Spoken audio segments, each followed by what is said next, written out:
Let's shift away from the military push. Instead, let's look at diplomacy. How are India and Pakistan faring on the global stage? Yesterday was a good indicator of that. The UN Security Council gathered behind closed doors. The agenda? To discuss tensions between India and Pakistan. No statement has been issued, but multiple reports give us an inside scoop.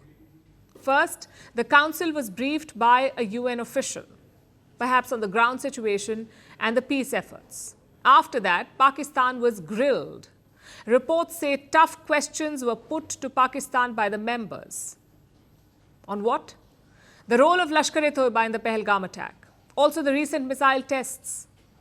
Pakistan test-fired 2 missiles in 3 days. United Nations Security Council members apparently raised concerns about this.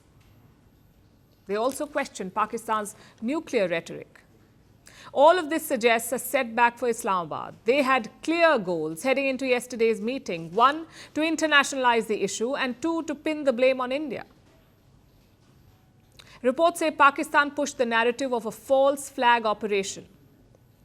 What does that mean? What's a false flag operation? Basically, they blamed India for planning the Pahalgam attack. They said India did it. But that effort was rejected by the UN Security Council. Most members asked Pakistan to solve the issue bilaterally, meaning no global intervention. Beyond that, Council members said the obvious things like all sides must de-escalate, Pakistan and India must talk to each other. Now, Islamabad is trying to spin these outcomes. Their envoy says that most of their objectives were met. Listen to this.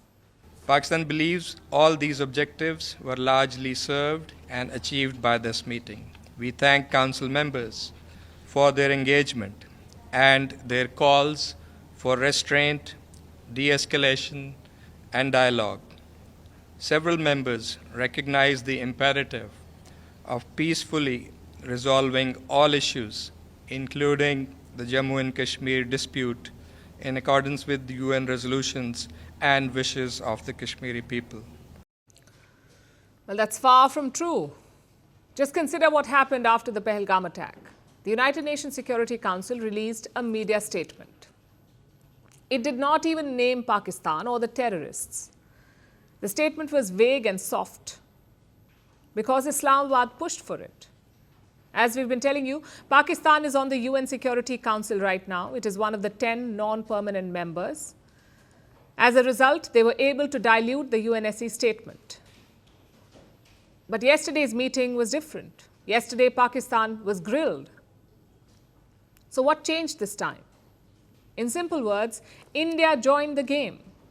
In the days after the attack, India's focus was at home. Opposition parties had to be briefed, the cabinet security meeting had to be held, the defense chiefs had to be given orders. The government was focused primarily on the domestic front. But that changed last week. Foreign Minister Jaishankar led the campaign. He spoke to 9 non-permanent UNSC members, the 10th, of course, being Pakistan. And he briefed them on the attack and on India's intentions. What about the permanent members? Prime Minister Modi has reached out to 4 of them. He spoke to US President Donald Trump, French President Emmanuel Macron, UK Prime Minister Keir Starmer, and Russian President Vladimir Putin. The 5th permanent member of the UNSC is China. But Prime Minister Modi has not spoken to Xi Jinping for obvious reasons. China calls Pakistan an iron brother, so no point wasting time there. Now, yesterday, this diplomatic push paid dividends. Not only was Pakistan's narrative rejected by the UN Security Council, some of the members grilled Islamabad. The question is, what more can the UNSC do? Frankly, not very much. If there's a military escalation, the UNSC may take the next step, which is to meet and pass a resolution. In that case, non-permanent members would become irrelevant. Only the P5 would matter. P5 stands for the 5 permanent members, P5. They have the veto power. If even one of them rejects a resolution, it will be junked. It doesn't matter if every other member supports it. Even one veto is enough. So let's game out that scenario. If the resolution is critical of Pakistan, then China will veto it. They will not allow it to pass. And if it's critical of India, then Russia is guaranteed to veto it. Chances are so will France, Britain, and America. In other words, the UNSC will be deadlocked. It's pointless to expect this council to do anything of substance. They will never hold Pakistan to account. So India's job is to prevent the opposite from happening, to ensure that the United Nations Security Council does not interfere in India's sovereign decisions.